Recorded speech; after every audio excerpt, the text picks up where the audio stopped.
Welcome back, dear friends, to another exciting episode of Exploring the Dispensation of Baha'u'llah. We are on part 26, part 2, and tonight we'll also cover part 27, our final part of exploring the Dispensation of Baha'u'llah. And without any further ado, dear friends, we'll have our opening prayer. And dear friends, this prayer is dedicated to all the friends that are ailing, that are sick, and are in need of healing. Thy name is my healing, O my God, and remembrance of thee is my remedy. Nearness to thee is my hope, and love for thee is my companion. Thy mercy to me is my healing and my succor in both this world and the world to come. Thou verily art the all-bountiful, the all-knowing, the all-wise. Baha'u'llah.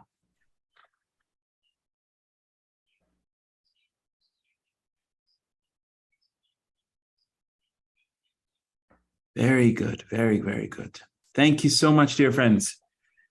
You know, the prayers of healing, are on one level, for sure, you have that level of comfort. There's prayers for healing.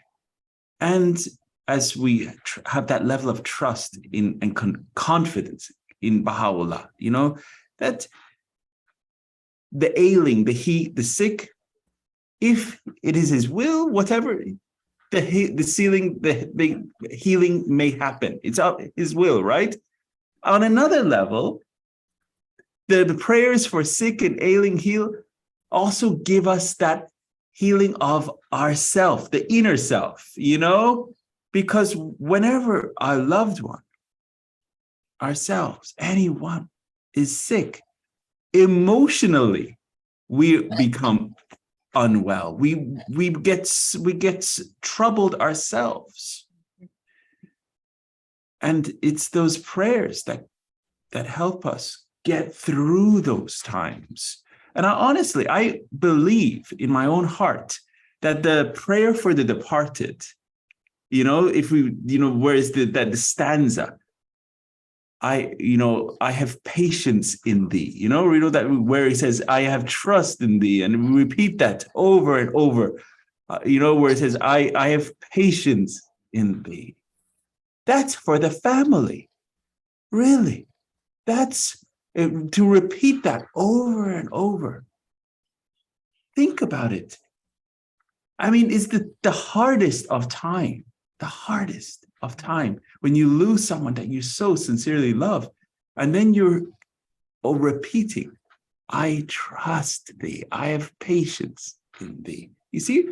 And it's that love of Baha'u'llah that he's revealed these prayers to keep us strong and firm in the covenant. It's something truly beautiful is the revelation. And anyway, segue. I always go into these segues, but and sharing my thoughts on these prayers. But now let us get into it, because every second is important tonight, because we have so much. This is jam-packed session, so let's get into it. We're finishing up part 26, okay? This is part 26, and if you're like, Ehsan, I don't recall part 26, then watch the video, okay? It's on YouTube, okay? Part 26, part 1. This was the part, and you were wondering, Ehsan, what paragraph did it start? It started, let me pull it up here. I think it was paragraph 117 to 123, okay? 117 to 123 is the paragraph set in this, and it is talking about the uniqueness of the Baha'i system, of the Baha'i world order, how this is so unique. The Baha'i administrative order is so unique. And then in this section, I'm been talking about how this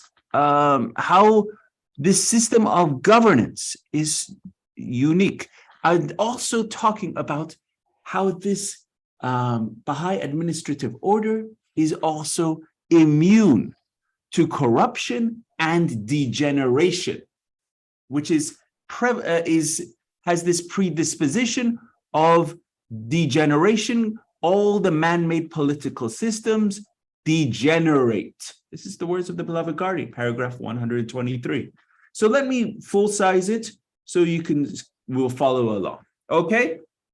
So paragraph 123 of the beloved guardian. Okay?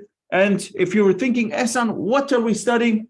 We're studying the world order of Baha'u'llah. This is the fifth letter of the beloved guardian in the world order of Baha'u'llah, written 1934. This is the dispensation of Baha'u'llah that we're studying. Okay?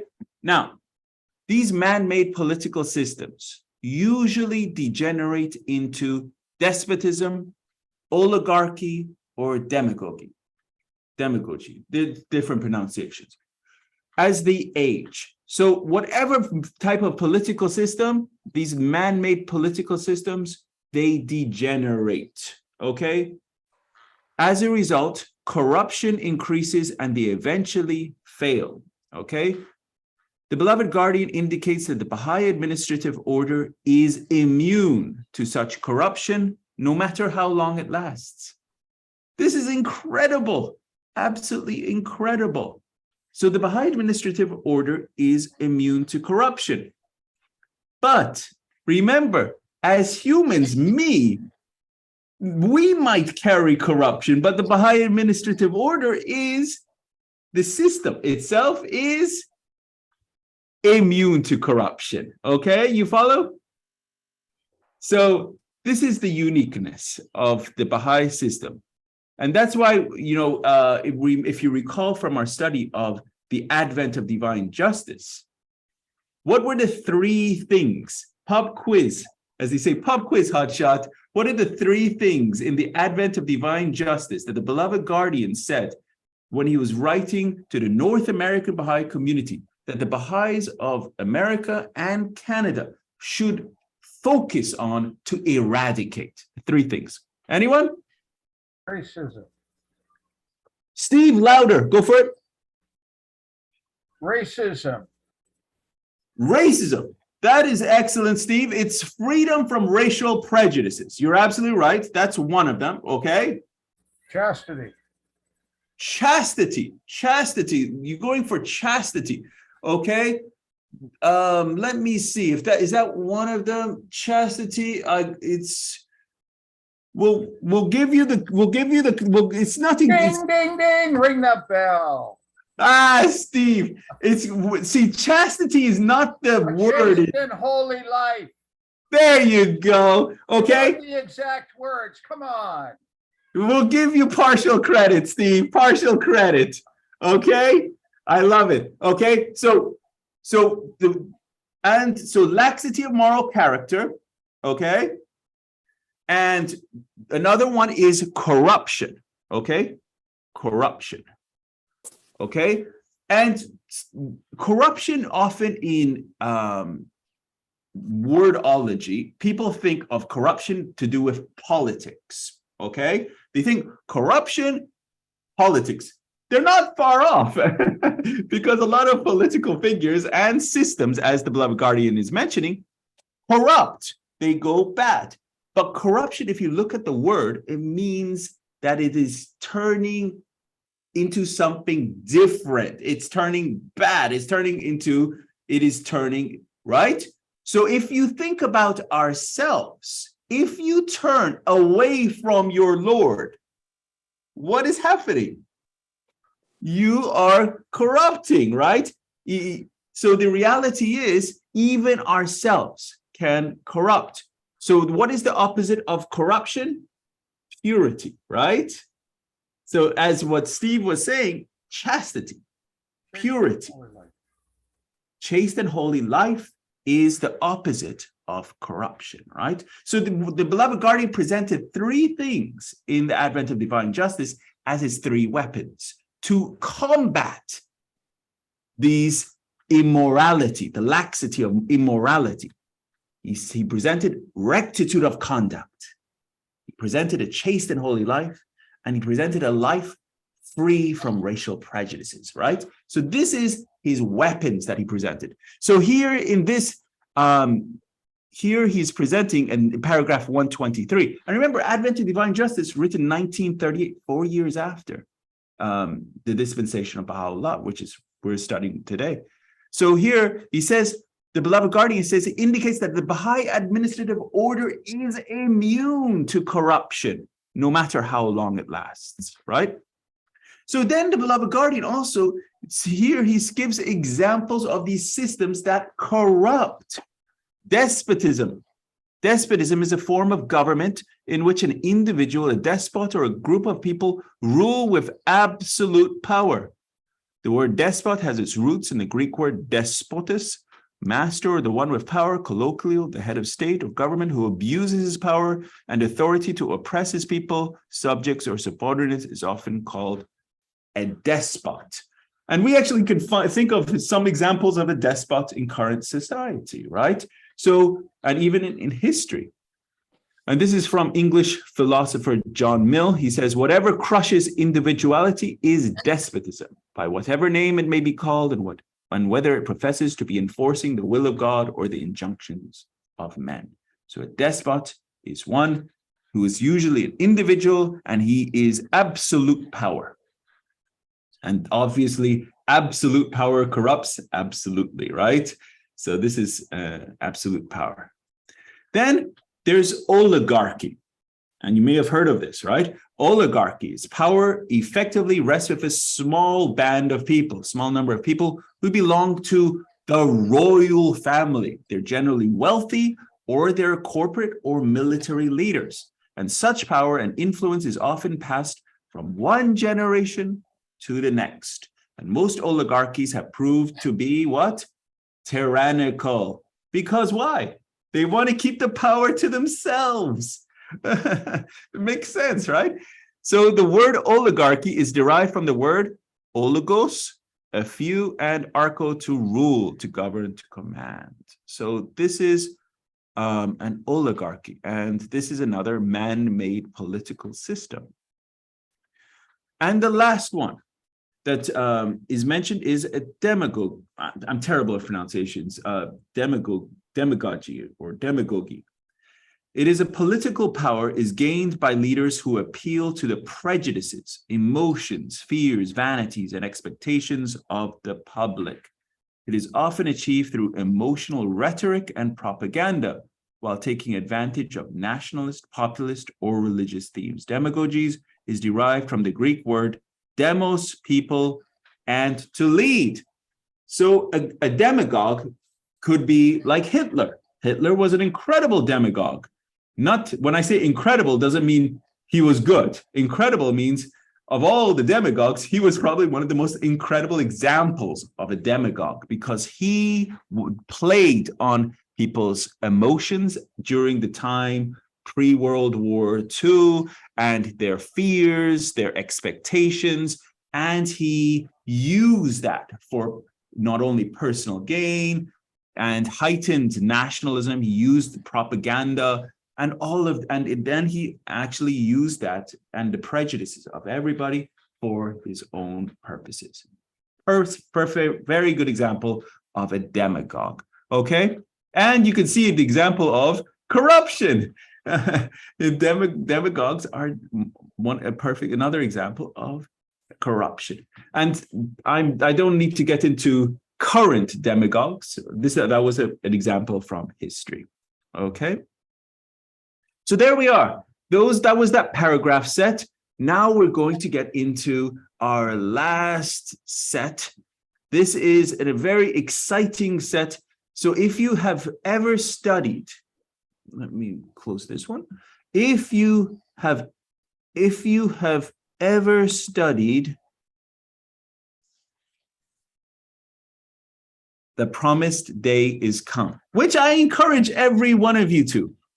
This will be a synopsis, okay? And so I'm going to take you through it. Okay. So this is now our last paragraph set, paragraphs 124 through 130 of the Dispensation of Baha'u'llah. The key themes in this set is power and vitality in the Baha'i administrative order, decline and disintegration of society, the fall of monarchs and rulers, and the hallmark of a formative age. Remember, the beloved guardian here, in these last paragraphs, in his hallmark letter, the Dispensation of Baha'u'llah, which the main theme of the Dispensation of Baha'u'llah is to bring about the salient truths, the fundamental verities of what the Baha'i faith stands for, right? So he's presenting the fundamental truths of what this faith stands for. In his last few paragraphs, he wants to, as they say, hit it home. He wants to really hit it home. What does the uniqueness of this Baha'i administrative order, and how does it stand out and apart from everything else? And so in these last paragraphs, he wants to really hit that point hard. He says every other system, everything else is going to fail. You look at every other system, fail. Every man-made system, except this unique system that has been brought by the manifestation of God himself. He says this system, the Baha'i administrative order, is unique. And he presents it and he explains it. And then he issues a warning at the very end. And it's going very important, and I'm going to stress that. So let's get into it. I'm going to read these, and so we get through these, okay? And then we're going to, then I'm going to ask my friends to read the key points, okay? Here we go. Dearly beloved friends, significant as are the origins of this mighty administrative structure, and however unique its features, the happenings that may be said to have heralded its birth and signalized the initial stage of its evolution seem no less remarkable. How striking, how edifying the contrast between the process of slow and steady consolidation that characterizes the growth of its infant strength and the devastating onrush of the forces of disintegration that are assailing the outworn institutions, both religious and secular, of present-day society. The vitality which the organic institutions of this ever-expanding order so strongly exhibit, the obstacles which the high courage, the undaunted resolution of its administrators have already surmounted, the fire of an unquenchable enthusiasm that glows with undiminished fervor in the hearts of its itinerant teachers, the heights of self-sacrifice which its champion builders are now attaining, the breadth of vision, the confident hope, the creative joy, the inward peace, the uncompromising integrity, the exemplary discipline, the unyielding unity and solidarity which its stalwart defenders manifest, the degree to which its moving spirit has shown itself capable of assimilating the diversified elements within its pale, of cleansing them of all forms of prejudice, and of fusing them with its own structure. These are evidences of a power which a disillusioned and sadly shaken society can ill afford to ignore. Compare these splendid manifestations of the spirit animating this vibrant body of the faith of Baha'u'llah with the cries and agony, the follies and vanities, the bitterness and prejudices, the wickedness and divisions of an ailing and chaotic world. Witness the fear that torments its leaders and paralyzes the action of its blind and bewildered statesmen. How fierce the hatreds, how false the ambitions, how petty the pursuits, how deep-rooted the suspicions of its peoples.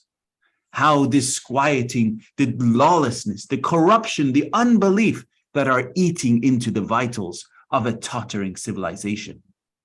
Might not this process of steady deterioration, which is insidiously invading so many departments of human activity and thought, be regarded as a necessary accompaniment to the rise of this almighty arm of Baha'u'llah?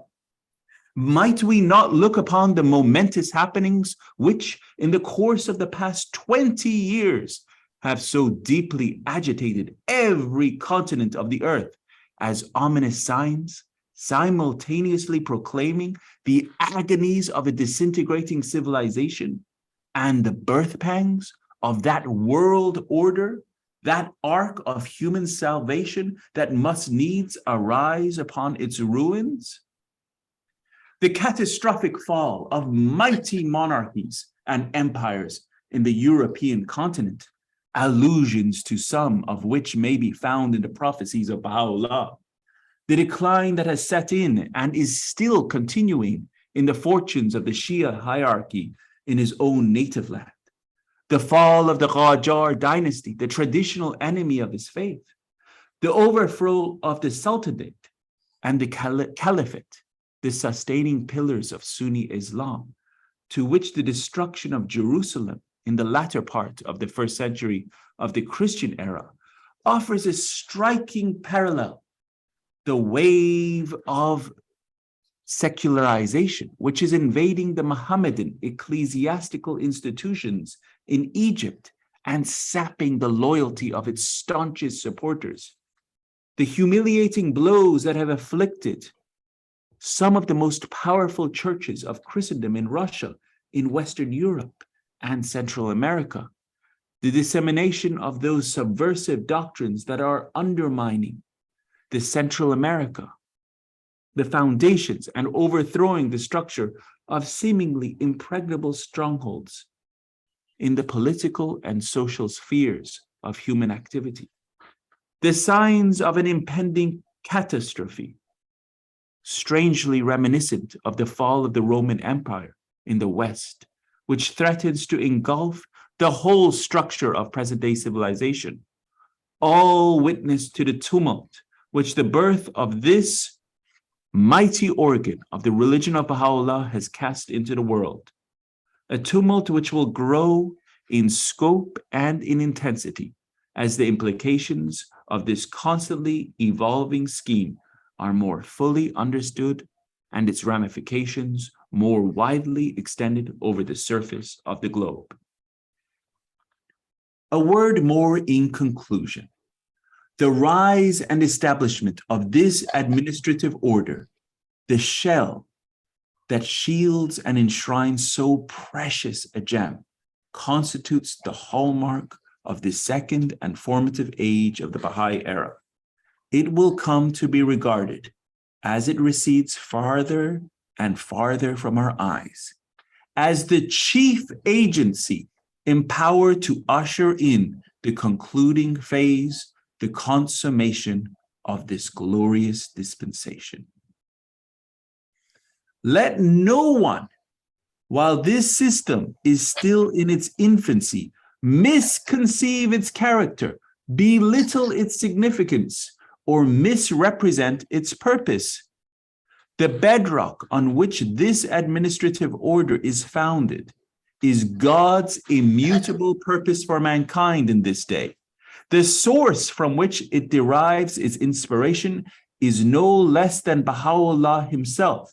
Its shield and defender are the embattled hosts of the Apal kingdom.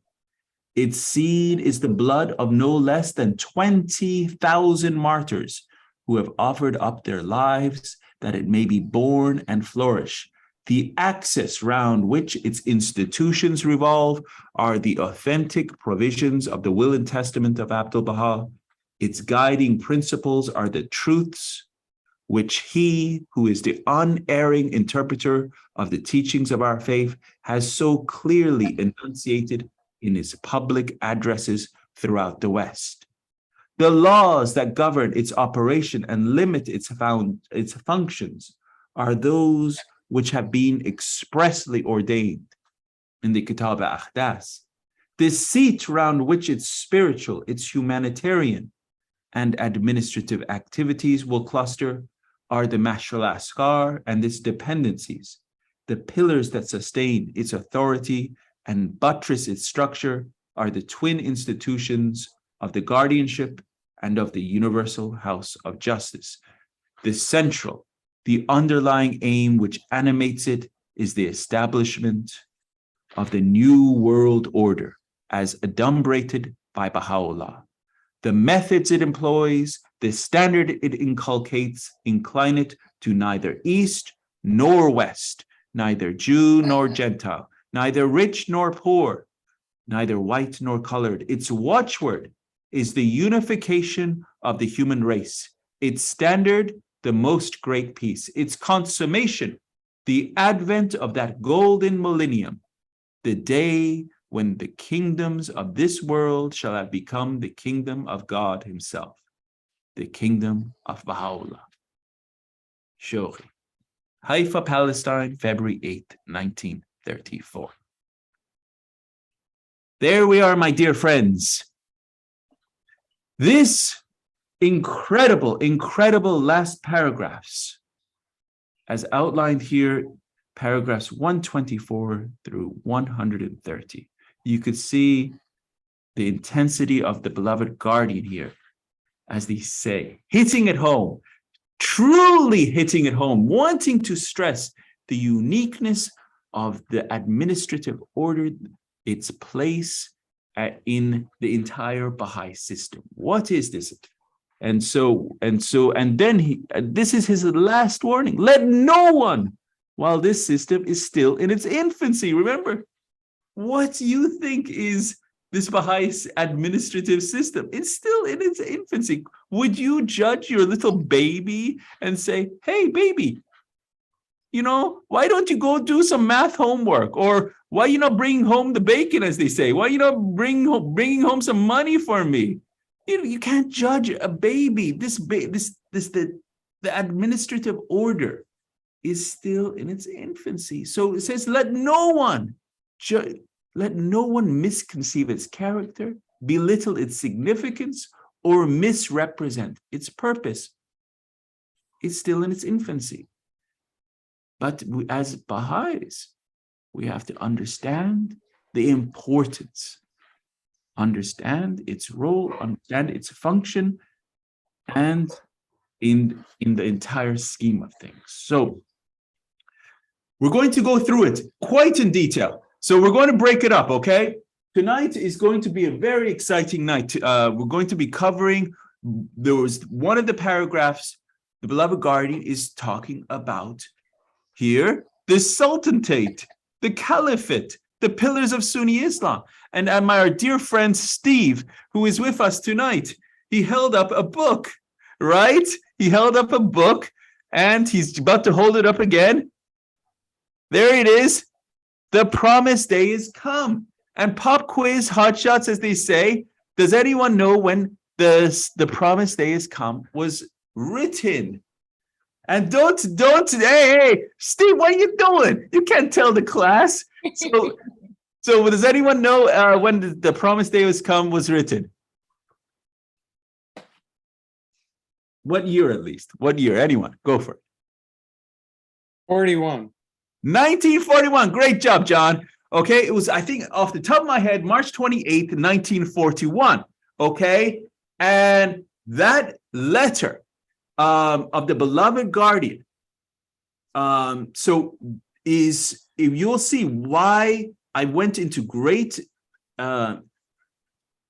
detail in this section, because in that paragraph, he synopsized the entire promised day is come, which he's going to write later, talking about the proclamation of Baha'u'llah, the letters to the different leaders that Baha'u'llah wrote. And so we're going to be studying this, and it's going to be an interesting study as we're coming up to it, okay?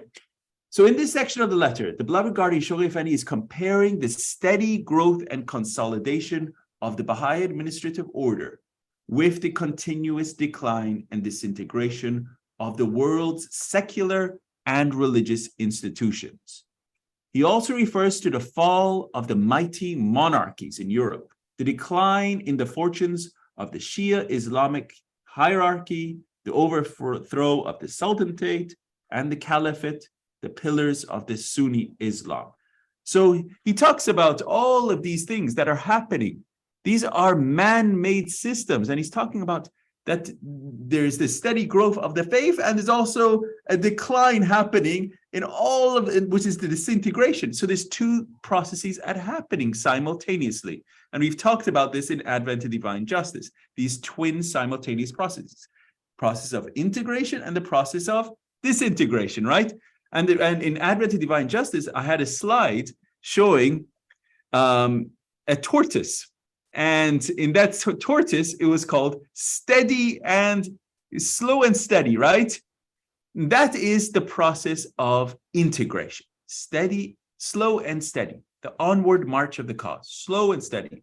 But the process of disintegration is fast and furious. It is an intense process. And it is the beloved guardian and the opening words of the promised day is come. It says a mighty torrent, right? A mighty tempest, unrestrained, right? He talks about this tempest, unrestrained, unleashing its force. It's an incredible, I read the first few pages of Promised Days Come. Talks about this mighty tempest. So this is the forces of disintegration unleashed.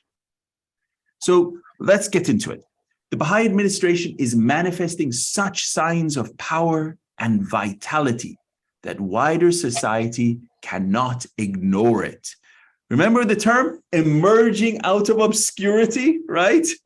Now, this is what is happening. The Baha'i administration is manifesting these signs of power and vitality. Wider society cannot ignore it now. The old world order is manifesting signs of deterioration and disintegration. It's literally like, now we got all the wrinkles and I'm looking old and I'm miserable and, got all that, my hair is turned gray and I'm looking, and you got this young looking chap and it's like he's on a different league, right? And you're comparing the two and then you're like, which one should I choose? And it becomes quite obvious that you should be now going for the younger one, because the reality is the power and vitality, the system of governance is that such deterioration could be a prerequisite for the Baha'i administrative order to grow. Okay? So let's have a reader. Miss Luann, if you could read this slide for us. Sure. The Dispensation of Baha'u'llah. Major key points from paragraphs 124 to 130. Baha'u'llah revealed a number of tablets to the powerful kings and rulers of his time during his exile in Adrianople, alluding to the fall of the mighty monarchies in Europe. During the present infancy of the Baha'i administrative order, no one should misconceive its character, belittle its significance, or misrepresent its purpose. Excellent. Thank you. Thank you. Okay.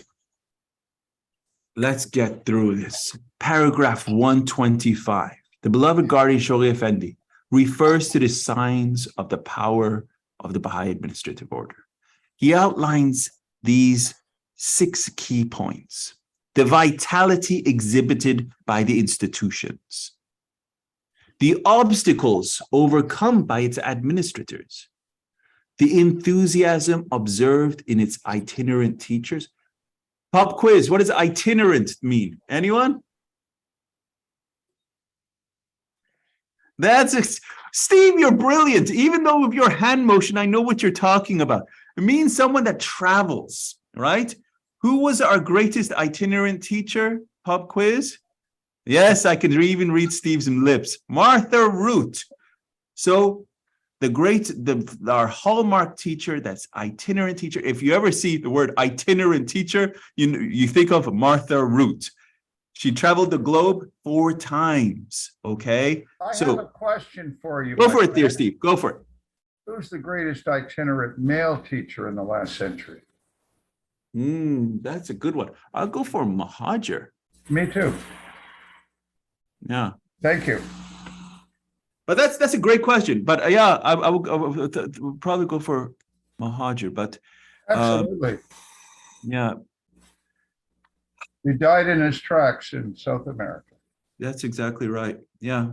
Okay, sorry to interrupt. No, excellent question. Okay, so the vitality exhibited by its institutions. And see, this is something that if we're serving on any institution, okay, you also have to self-reflect as a member of any institution. Is my assembly have vitality? Am I exhibiting vitality as I'm serving on the institution? Or am I actually, flatlining the assembly, right? Because I don't have the vitality. Remember, the institution is composed of the friends. You follow? And so the friends should have vitality within themselves. You follow? And that institution should exhibit vitality. The administrators should overcome obstacles and challenges together. And through that obstacles and overcoming these obstacles, incredible learning should happen. Follow? So this is the enthusiasm observed in his itinerant teachers. Now I should tell. Every one of us should be a teacher. Every single one of us should be actively teaching the cause. Teaching should be our dominating passion. We should be so in love with teaching the cause that if I ask any one of you, what is your most greatest love? And the answer should immediately go teaching the cause of Baha'u'llah, because should be who you are and what you are. And the reality is, it should be who you are. It's not just, I open my wallet and there's a Baha'i card, or I should not have to wait for someone to open their mouth and say, oh, by the way, I've always wondered what your religion is. It shouldn't have to get to the exact point and then oh my God, they're asking me what my faith is. So now I have to answer them. Think about creative ways to introduce the faith. Think about it.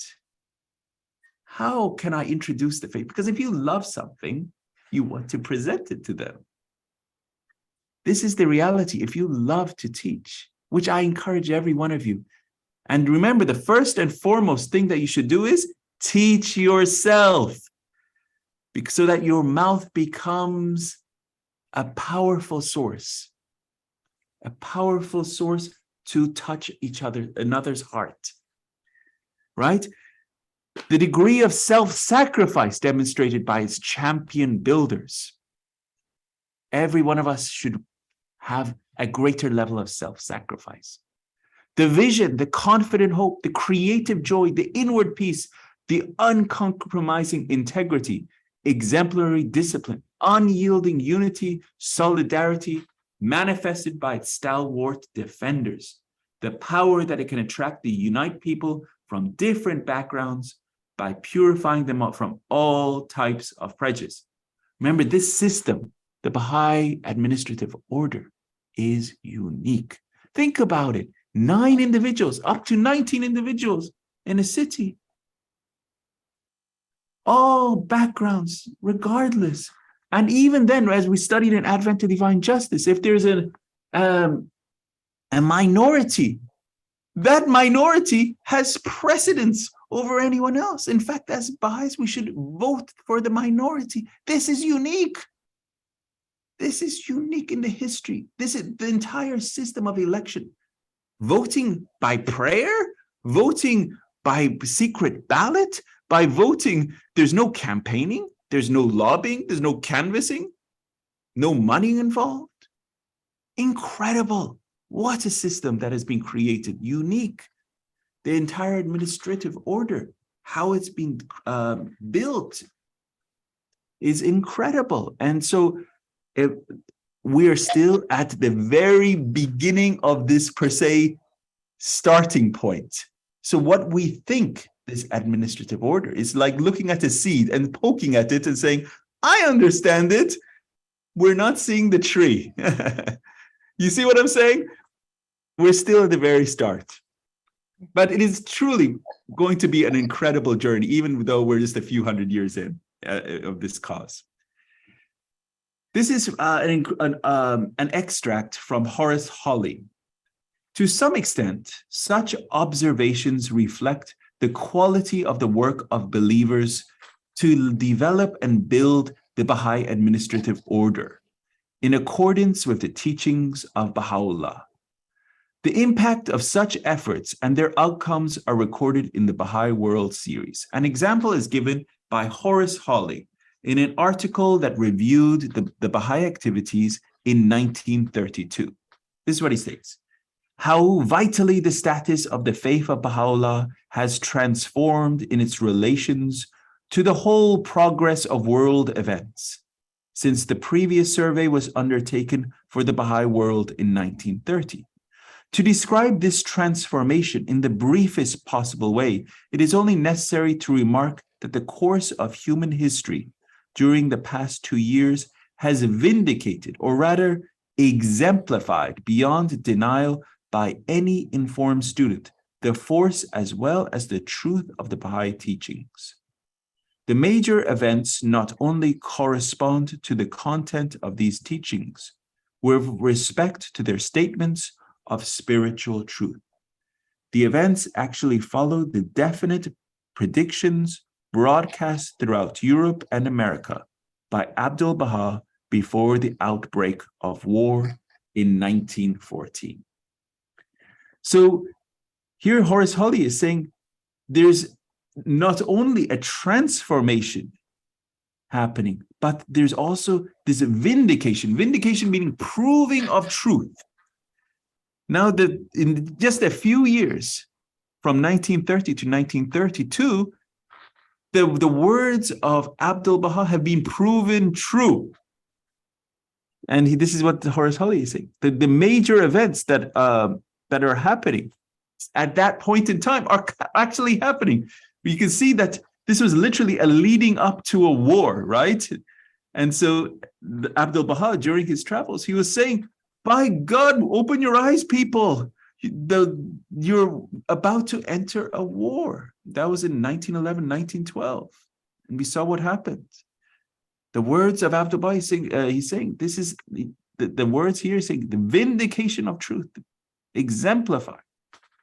The major events not only correspond to the content of the teachings with respect to their statements of spiritual truth, but the events actually follow the definite predictions broadcast throughout Europe and America by Abdu'l-Baha before the outbreak of war, 1914. So the predictions of Abdu'l-Baha of war actually were coming to fruition. There's a big bowl of salad in the fridge too.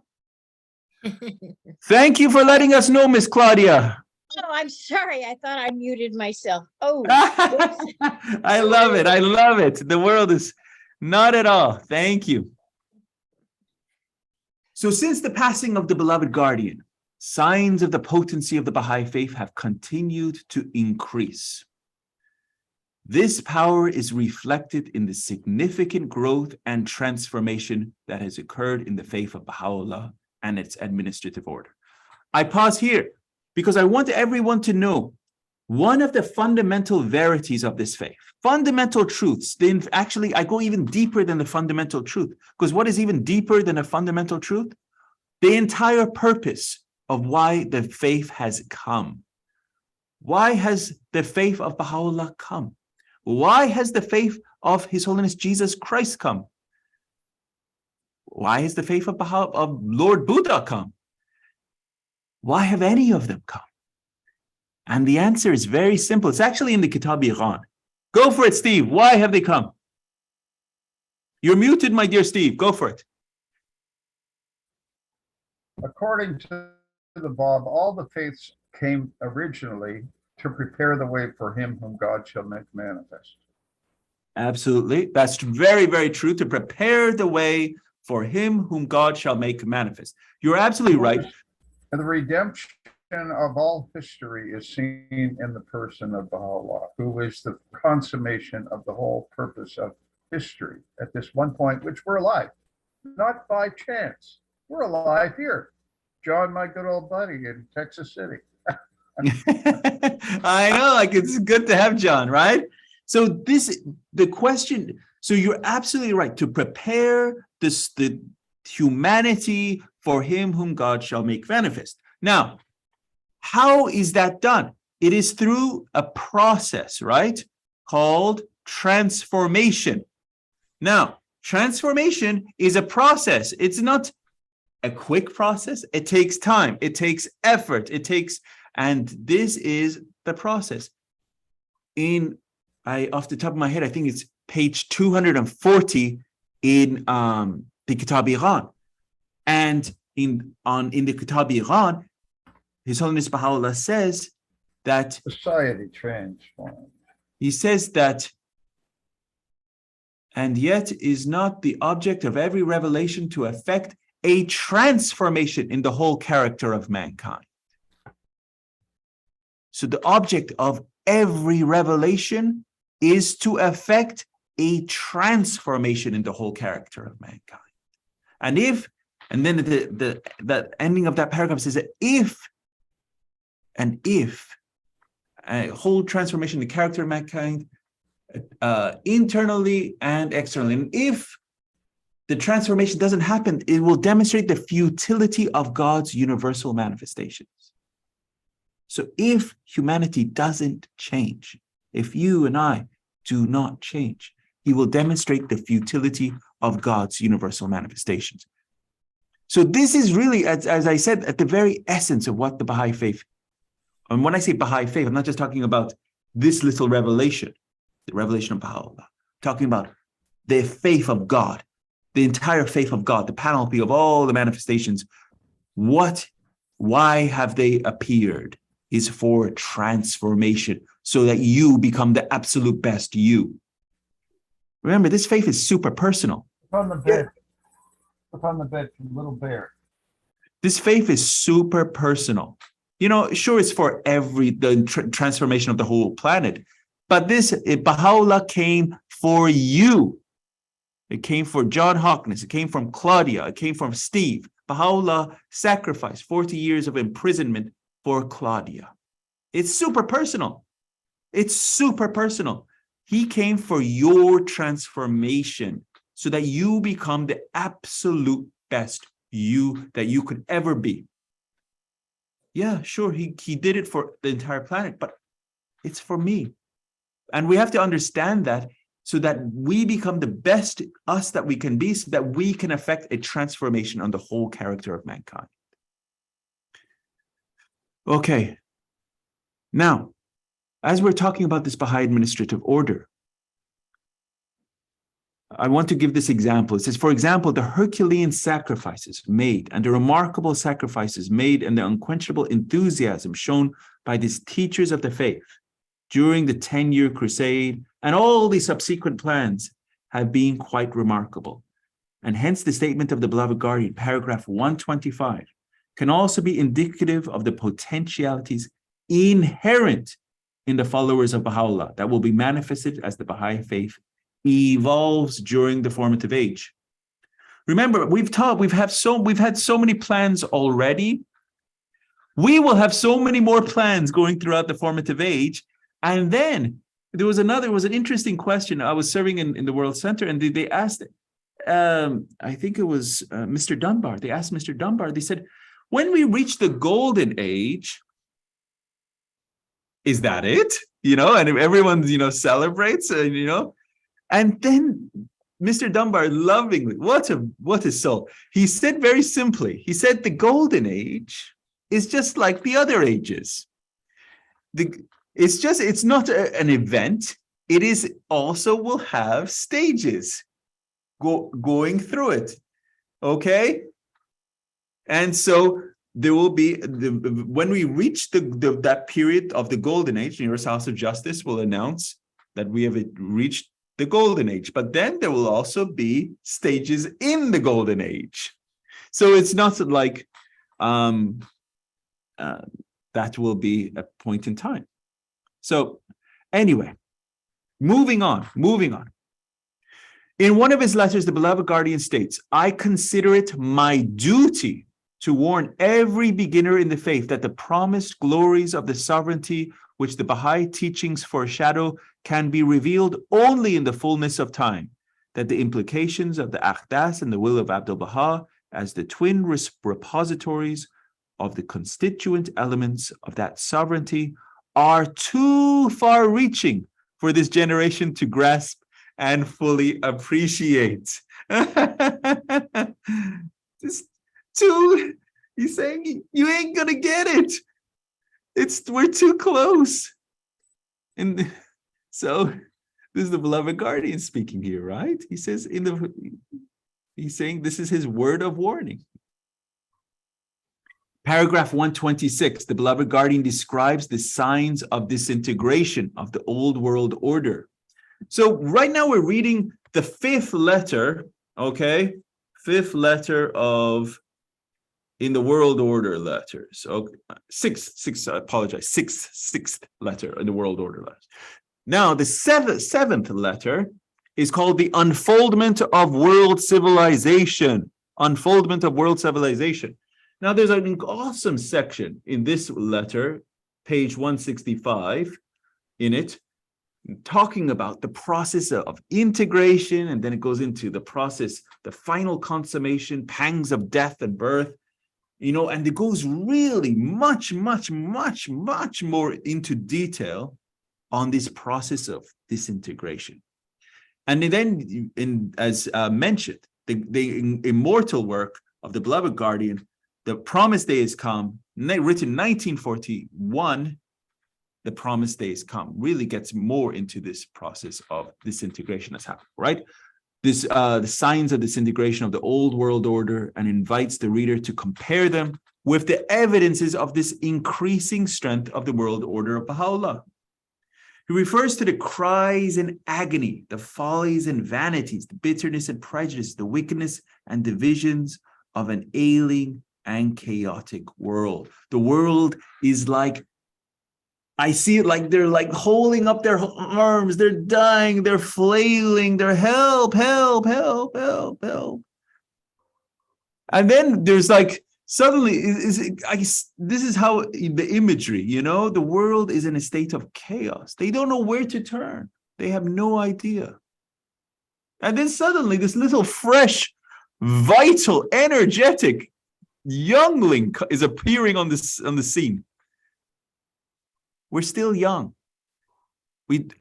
But when we get to that point, the whole world will turn to this as the sign of hope for the world. You see? The beloved guardian, Shoghi Effendi, identifies some of the dark signs that can be observed in the society of today, such as the fear, the confusion of the leaders and politicians, the depths of hatreds, the superficiality of the ambitions, the unworthiness of the pursuits. The beloved guardian, Shoghi Effendi, finally points to 3 alarming signs that are everywhere, eating into the foundation of the human society. 3, he mentions 3, but and as we mentioned, Advent of Divine Justice, he mentions a lot more. So he also mentions lawlessness in Advent of Divine Justice too. So lawlessness, corruption, and unbelief are the ones here mentioned. Lawlessness is mentioned, Advent of Divine Justice. Corruption, mentioned. Unbelief, it's the disbelief, lack of faith. All 3 are mentioned. These are the major foundation issues, alarming signs that are eating into the foundation of humanity. The beloved guardian observed that the 1930s fully revealed the symptoms of an ailing world community afflicted by political, economic, moral afflictions. The Great Depression of the 30s, combined with strong nationalism, deep hatred, prejudice of all types, paved the way for another world war. And it wasn't just bankruptcy. Remember, we talked about bankruptcy, the Great Depression, bankruptcy, right? But also at the same time was moral bankruptcy, that simultaneously. The pace of disintegration of the old world order has been accelerating since Shoghi Effendi identified his signs in 1934. The bankruptcy of these man-made ideologies and institutions has been proven. The bewilderment of the humanity to deal with the crises arising from the chaos surrounding all human affairs could be discerned in every corner. Humanity at large had ignored the healing message of Baha'u'llah. Preoccupied with material pursuits, people have remained oblivious of their true spiritual nature, unbound by moral principles. Every society is dominated by corruption, dishonesty, and greed. Remember what the beloved guardian said, Advent of Divine Justice? He said, humanity is drowning in a sea of materialism. Drowning in a sea of materialism. Remember what the words of Abdul Baha was when he visited the City of the Covenant, New York? He says, I'm visiting the city of New York, the City of the Covenant. He says, I cannot find any spirituality here. Go read it. It's an incredible letter. Talk of Abdul Baha. He says, this is a city. I cannot find any spirituality in New York. They're so immersed in materialism, the city of New York. And honestly, this is why New York City has been chosen as the City of the Covenant. It is the epicenter of materialism. So remember, the worst spots are always chosen to be the transformative places. You follow? Imagine the most materialistic spot to be the City of the Covenant. And that is what Abdul Baha stated. He said, New York City is the most materialistic spot. I cannot find anyone that would come and mention any subject of spirituality. This is him. And it's a sad talk. He's talking about New York City. Just, I can't find anyone that would open their mouth to talk about anything to do with spirituality. And yet he chose that city to be the City of the Covenant, because the worst spot demonstrates the power of transformation. You follow? That's why Iran or Persia, worst spot, the beloved guardian said, will demonstrate the power of transformation. Same, exactly. It's in the Advent of Divine Justice that. It is not surprising that the guardian appeals to the followers of Baha'u'llah to disregard the prevailing notions and the fleeting fashions of the day, and to realize as never before that the exploded theories and the tottering institutions of present-day civilization must needs appear in sharp contrast with those God-given institutions which are destined to arise upon their ruin. Now, I pause here for 2 seconds because I wanted to stress this so much. I said so like 4 times. And the reason is, there's some fire alarm in my building. Anyway, I'll ignore that. No worries, I ignore these things. There's no one in the building anyway. So now, why I'm stressing this so much, this sharp contrast, is because when I was doing the presentation of Advent of Divine Justice, I sent it to the Supreme Body, the Universal House of Justice, my whole presentation, 24 parts, thousands of slides for them to review it, right? They came up with one change on one slide. Now there's thousands of slides. And you know what the one change they asked for? It was on the part 1, they asked me to focus on, the wording was, the beloved guardian was stressing that there is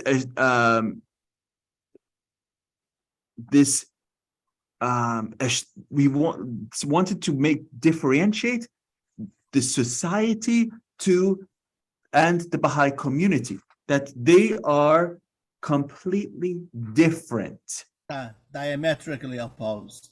That is the words, Riaz John. Diametrically opposed to society. This sharp contrast, diametrically opposed to the practices, beliefs, the ideologies, the systems that are prevalent in society. Diametrically opposed. So the research department wanted me to stress that.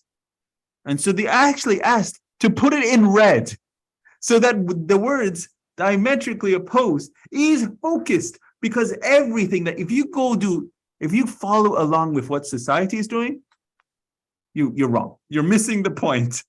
He says if you do something completely different, more than likely, you're in the right. And that's what that's really very clear. And because as a Baha'i, we have to be walking the path less taken, as they say, Carrying on. I apologize for the beeping. It's so random. At this hour, the fire alarm is going off in an empty office building. In paragraph 127, the beloved guardian raises the question whether such decay in human activities and thoughts is not a complementary process to the rise of the cause of Baha'u'llah.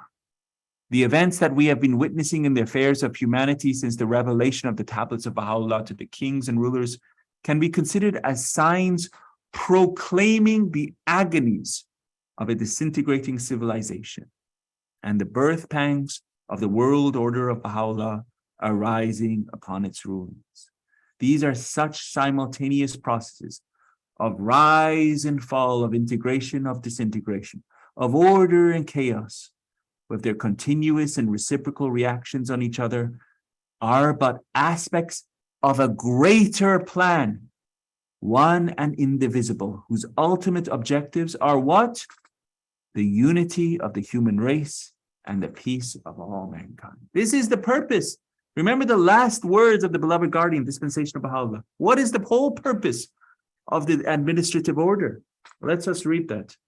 The entire purpose of it all is the unification of the human race, its standard, the most great peace, its consummation, the advent of that golden millennium, the day when the kingdoms of this world shall become the kingdom of God himself, the kingdom of Baha'u'llah. This is why we're working as a Baha'i. This is what we're doing every day, hopefully, right? This is hopefully what you do when you open your mouth to teach the cause. This is what we should be striving for every day, to bring about this vision of Baha'u'llah. So now, dear friends, let me check in our time. We got about 21 minutes. Let us get through some of these great slides. This is now paragraph 128. The beloved guardian is referring to the fall of the mighty monarchies in Europe, the decline in the fortunes of the Shia Islamic hierarchy, and the overthrow of the Sultanate, the Caliphate, the pillars of Sunni Islam. And Baha'u'llah revealed a number of tablets to the powerful kings and rulers of his time during his exile in Adrianople. To me, when I was studying the cause intently, this was one of the most mind-blowing things that any manifestation of God could have ever done. He was a prisoner in exile, and he wrote to all these leaders, and not just a simple letter. He wrote to them like he was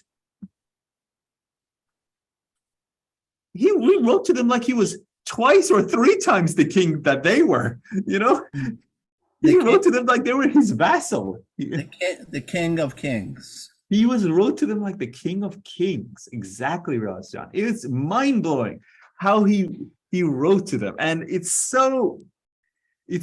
and he was a prisoner, subject of one of them in a miserable prison. And he writes to them. It's truly mind-blowing. So this is, I'm going to take you in a whirlwind through the promised day is come, okay? And the letter proclamation to the kings and rulers, what happened in detail, because that's me, Ehsan, right? And what happened to all of these. So it's pretty cool. So these were the direct recipients of the message proclaimed by both the Bab and Baha'u'llah. Baha'u'llah and the Bab directed the full forces of their messages at them because they were still, for the most part, wielding unquestioned and absolute civil and ecclesiastical authority over their subjects and followers.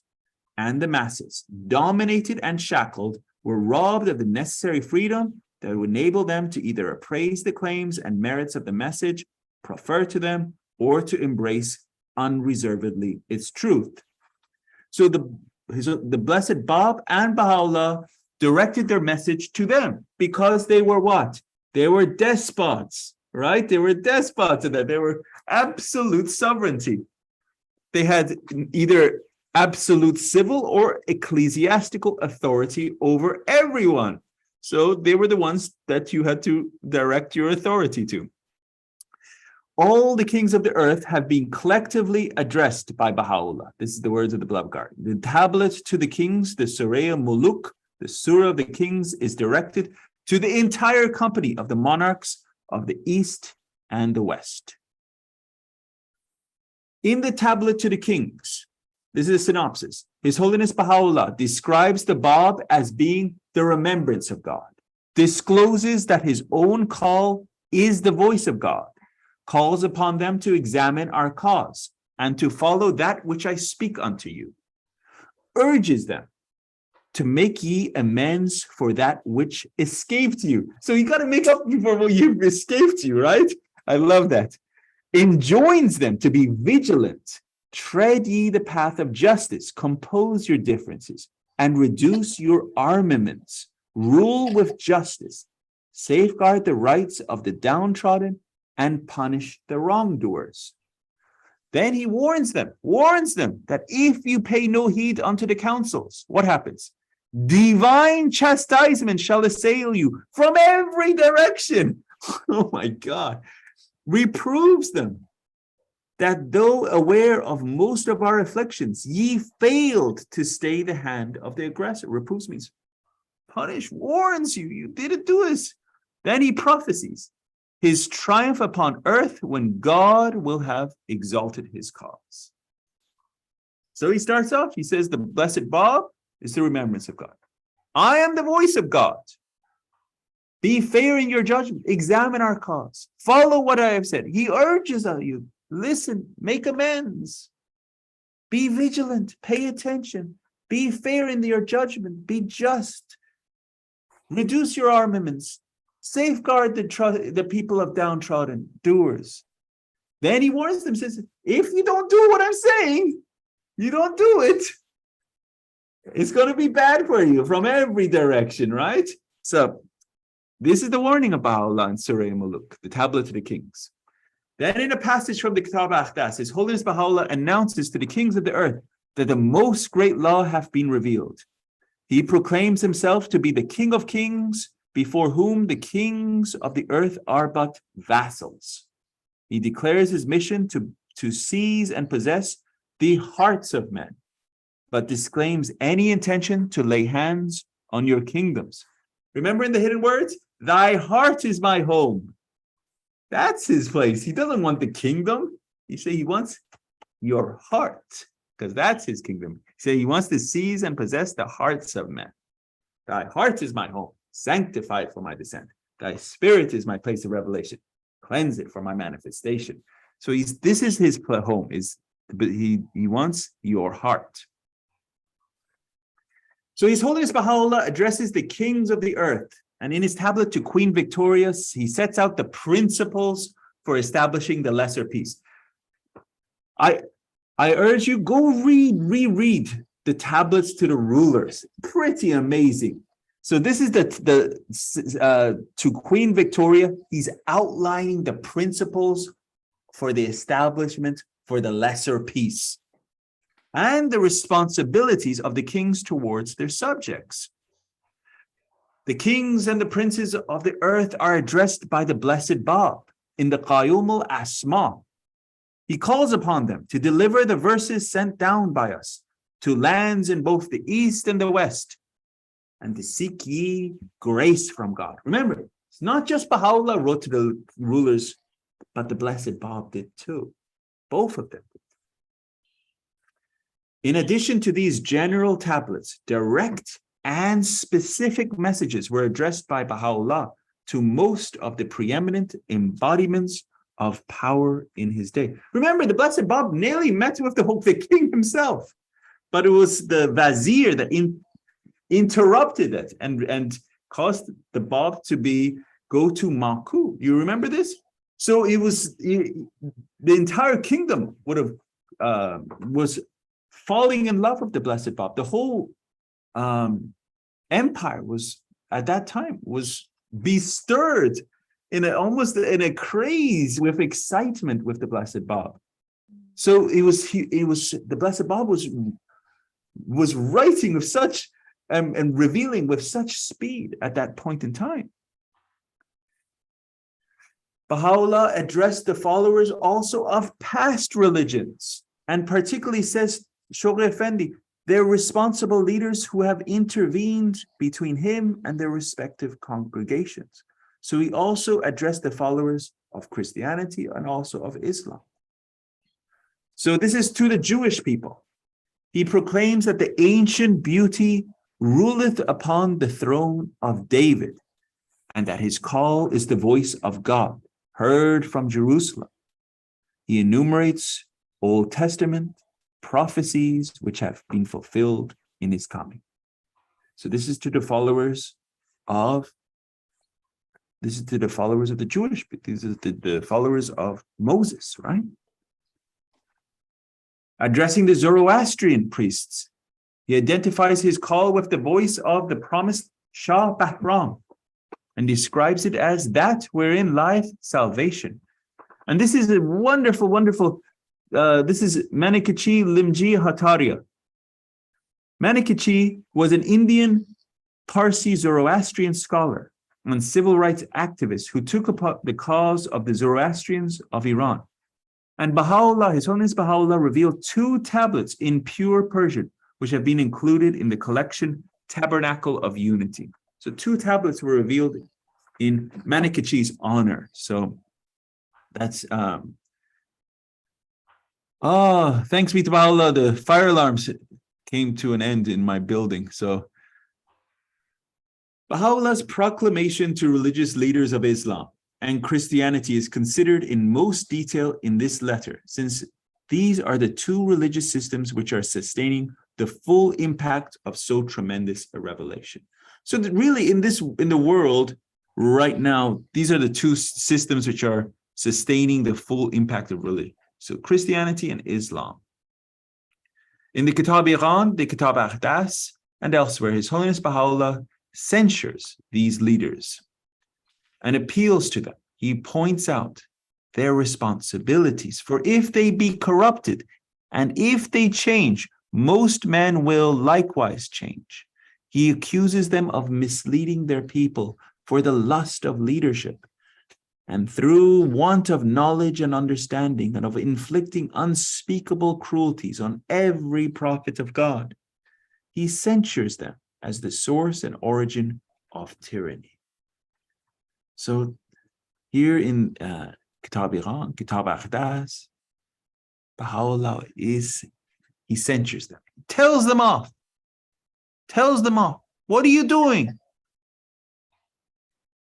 He's telling them off that you have corrupted you had responsibility and you've been corrupted.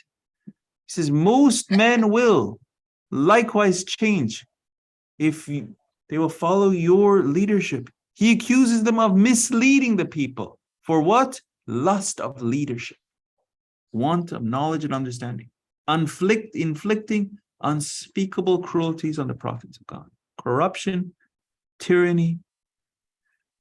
The people are also censured. So it's not just the leaders. Kitab Iran, he also censures the people themselves for disregarding the counsels of the prophets, to see with their own eyes and hear with their own ears, and for having blindly followed the leaders of their faith. It's the blind following the blind, right? For this people's heart is waxed gross, and their ears are dull of hearing, and their eyes they have closed. It's not just these eyes. They have closed the inner eye, right? Their people's heart is waxed gross. It means their heart is waxed tight. Their ears are dull of hearing. It's not just these ears, their inner ear. His Holiness Baha'u'llah appeals to the leaders to tear the veils asunder, purify your ears, peruse with fairness and justice that which have been sent down. He prophesies seizure of power from those who worship no God but their own desire. So he says, purify, fairness, justice. And this is from the Quran. It says, have you seen the one who takes as his God his own desire? So this means that you cannot be of God if you have your own desire. Have you seen the one who takes as his God his own desire? It's not possible. So purity, fairness, justice, these are all qualities of when we talked about chaste and holy life. You remember? There were 7 qualities of chaste and holy life. Purity was one of them. Fairness, justice. These are qualities of when we talked about chaste and holy life.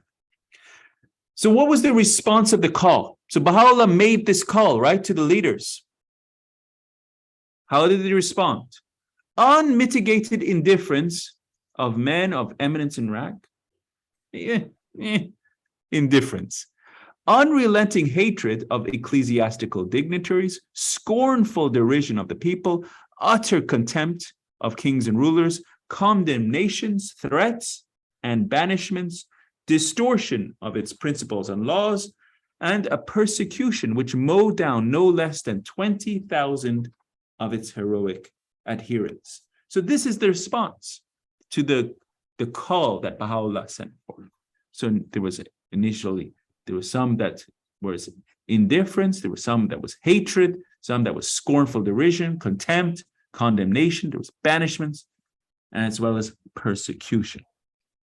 So the Blessed Bab, he was one that also wrote to the leaders, checking time. We still got some time. The Blessed Bab, he was subjected to arrest, confinement, as well as public affront in Shiraz, prolonged incarceration in Azerbaijan, contemptuous disregard and cowardly jealousy from government and ministers, farcical interrogatory in Tabriz, infliction of the bastinado in Tabriz, and martyrdom in Tabriz.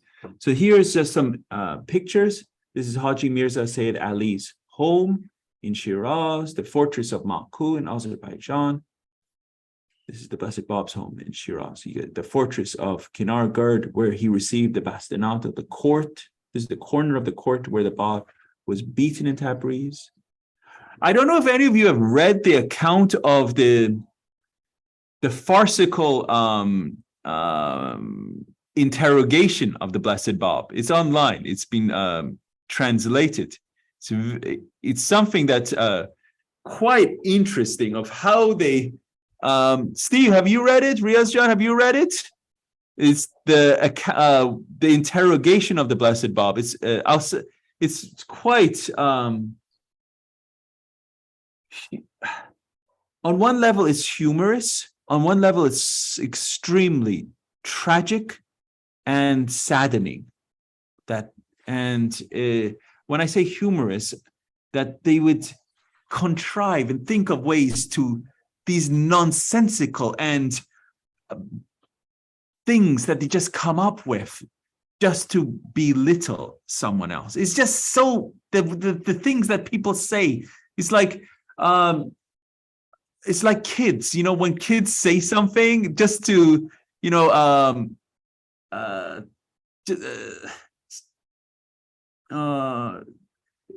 silly comebacks that little kids say, in their talk, like a silly comeback. I can't think of an example, honestly. My kids are actually pretty good. They don't do these things, knock on wood. But the silly comebacks that little kids do when they're upset with each other, that's very. His grammar. Say it again. They made fun of his grammar. Exactly, dear John. And they made fun of his grammar and speech, and it's just like, it seems so trivial to the manifestation of God. And it was and they just kept hammering on it and belittling it. And it's I'll send the in the trial of the Blessed Bob. It's to the class, and it's very interesting. But There's it's a parallel with Christ. There's a parallel exactly when he met with Pontius Pilate. Yeah, Bob exactly. didn't say anything, right? He came to a point and he just took control of the meeting. I'm not saying anything, and he walked out. You're absolutely right. There were, in the middle of several times during the middle of this farcical trial, he stops and he reveals a prayer. And and he just suddenly turns and he reveals a prayer or words, and he presents it, and they're like, what is that? You know, I could do something much better than that. And it's just like, it's reading it as a Baha'i, reading this, and I'm like, I am baffled that of the lack of sight, the lack of the inner eye to perceive the manifestation of God, to see that how the savagery and cruelty. And then on top of it, how savage and cruel they were just generally as human beings at that point in time, regardless of recognition of a manifestation. They were just so cruel as humans to each other. His Holiness Baha'u'llah, what did he endure? Half a century of systematic and concerted conspiracy, 50 years at least, incarceration in a vermin-infested subterranean dungeon in Tehran for 4 months. Now, this is an incredible prison. This was designed for being a public sewer for Tehran. Tehran, at that time, had quite even a sizable population. Now, the entire sewage of Tehran would be poured into the subterranean pit. And I don't know if any of you ever met or read the works of or heard of Joseph Shepard, a wonderful Baha'i historian and scholar, and incredible, awesome Baha'i. And I love this guy. He passed away, and he was such a cool historian that he built the chain. Obviously, he built the chains that was around the neck of Baha'u'llah. And he brought it to Bosch Baha'i School when I was serving there. And this thing is, not to be rude, but bloody heavy. This thing was no joke. And to actually see it, feel it in the sense of the weight. And Baha'u'llah was not a big individual. He was actually very small of size and stature. He was short and very frail as an individual. Now, this huge chain and weight of over 100 pounds, well over 100 pounds, metal around his neck for 4 months on his neck in a vermin-infested subterranean dungeon. Now, he forced him to be on all fours for 4 months. And this was on his neck, and up to his neck, he was submerged in raw sewage with vermin and the insects crawling around him in a constant state like that. So I just want to give you that imagery and reality. And this is the manifestation of God that humanity has been waiting for thousands of years, right? And then I pause right there because Baha'u'llah then writes in Epistle to the Son of Wolf, he says, my only concern is for the one who comes after me. Imagine that, Is that how we treat these manifestations of God? It's absolutely. So this is the Siyah, right? Then he was stoned in Niala, incarceration in Mazandaran. He was also bastinadoed. He was banished to Iraq in the depth of winter. This was one of the worst banishments. Read it. He was absolutely cold. He didn't have anything. This was a 3-month journey in the absolute frozen, forced and sudden retirement to the mountains of Suleymaniye. So this was the 2 years it was in Suleymaniye. It was miserable.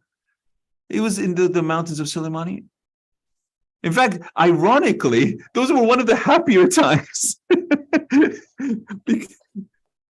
to have a reprieve from the friends, because the friends were also giving Baha'u'llah a very hard time. Then one of the happier times was when he got back, was the period of Rezvan. And then again, he was, right after that, he was then exiled again. Then he was again, the incessant intrigues of the Shia Muslim ecclesiastics, banished to Constantinople, Adrianople, and then 19 years in Akka.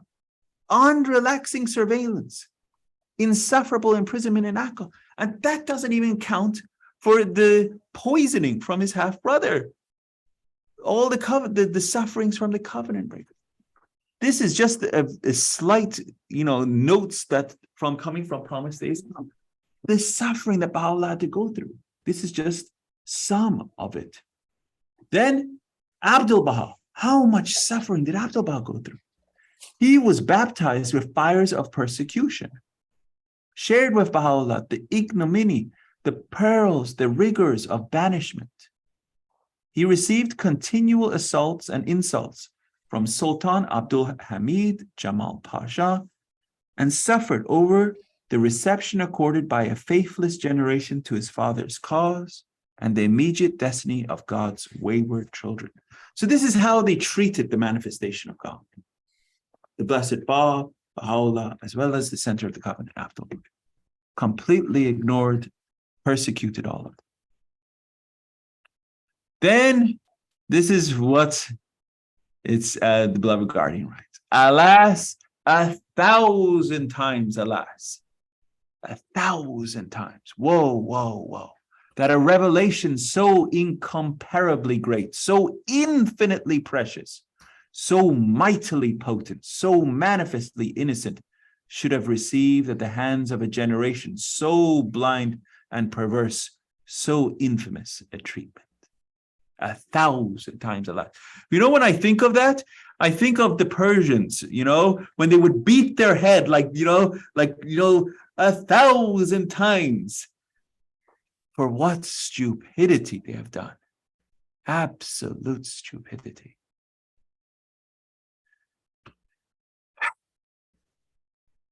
There occurred the catastrophic fall and the extinction of the dynasties and empires of those monarchs whose disastrous end he particularly prophesied. Also apparent were the declining fortunes of the sovereigns of his own generation, whom he generally reproved. So that he warned them, told them off. So these are the leaders he wrote to, right? There's the Sultan Abdulaziz, the Tsar Alexander II, the Kaiser, this is the Kaiser, Emperor Francis Joseph, the Kaiser Wilhelm I, Emperor Napoleon III, Nasruddin Shah. So he wrote to them. The principle of kingship.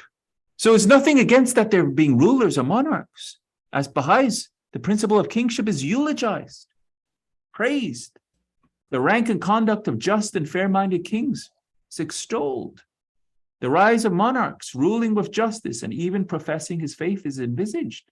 So it's not that they were rulers or kings. Baha'u'llah says it's eulogized. Be fair. Also, there has been a startling deterioration in the influence exercised by the world's spiritual leaders and crumbling of the seemingly inviolable strongholds of religious orthodoxy. So this is also the collapse of the importance of religion.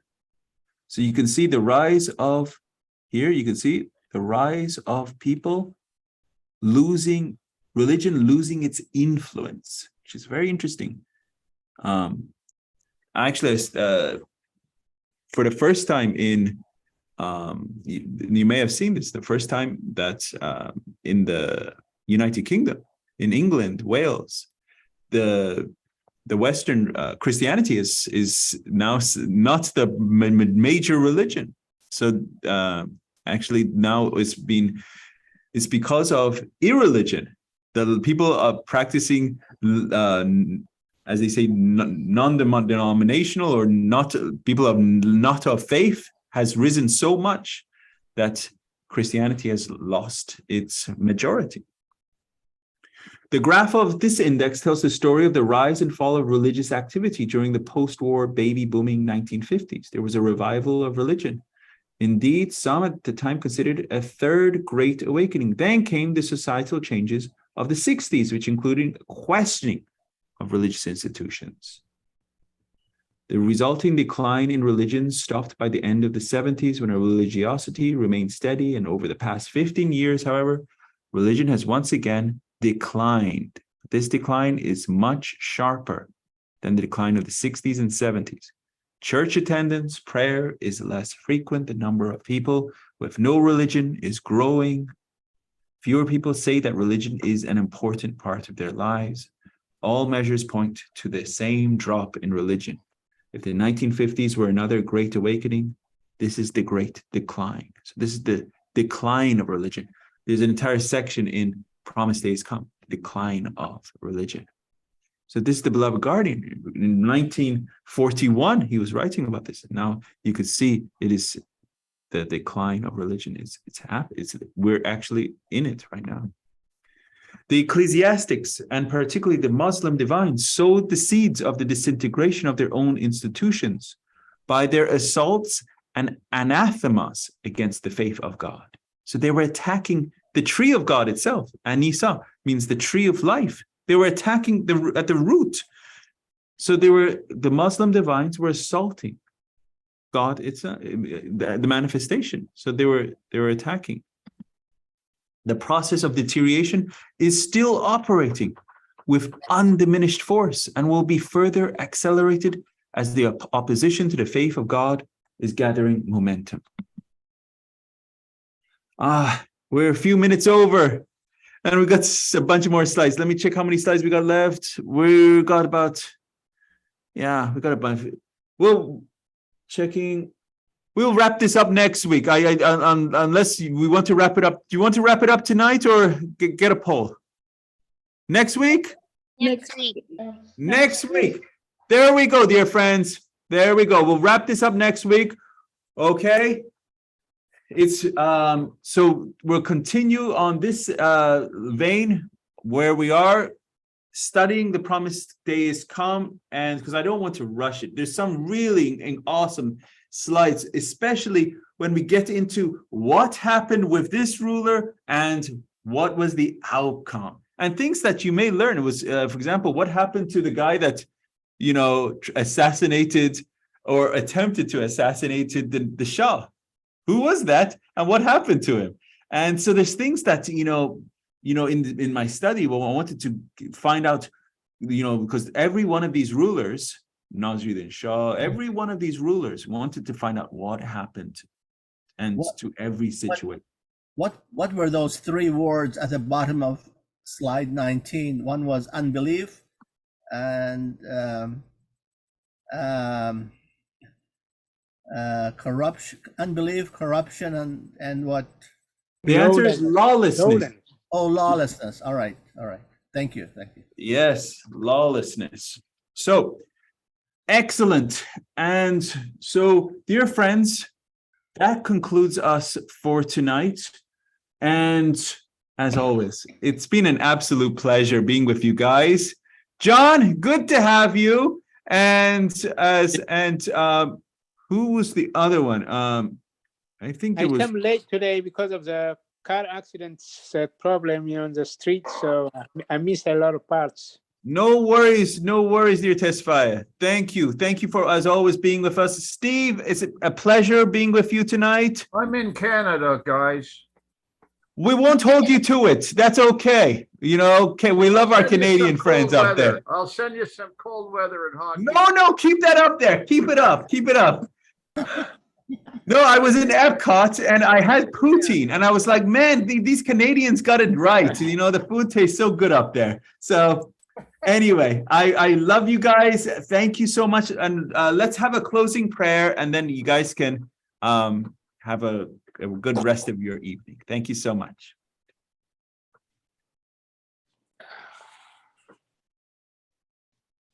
Any one of you guys. Okay. Go for it. Thank you so much. You please go ahead. O thou kind Lord, these are thy servants who have gathered in this meeting and have turned unto thy kingdom and are in need of thy bestowal and blessing. O thou God, manifest and make evident the signs of thy oneness, which have been deposited in all the realities of life.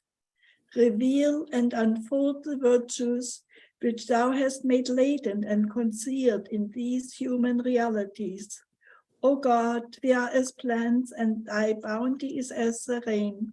Refresh and cause these plants to grow through thy bestowal. We are thy servants, free us from the fetters of material existence. We are ignorant, make us wise. We are dead, make us alive. We are material, endow us with spirit. We are deprived, make us the inmates of thy mysteries. We are needy, enrich and bless us from thy boundless treasury. O God, resuscitate us, give us sight, give us hearing, familiarize us with the mysteries of life, so that the secrets of thy kingdom may become revealed to us in this world of existence, and we may confess thy oneness. Every bestowal emanates from thee, every benediction is thine. Thou art mighty, thou art powerful, thou art the giver, and thou art the ever bounteous. Abdul Baha.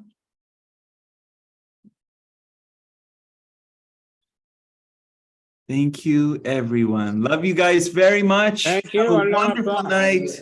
Night. Good Have a night. good, Bye. good Good weekend. night, everyone. Thank you. Thank you much. Right.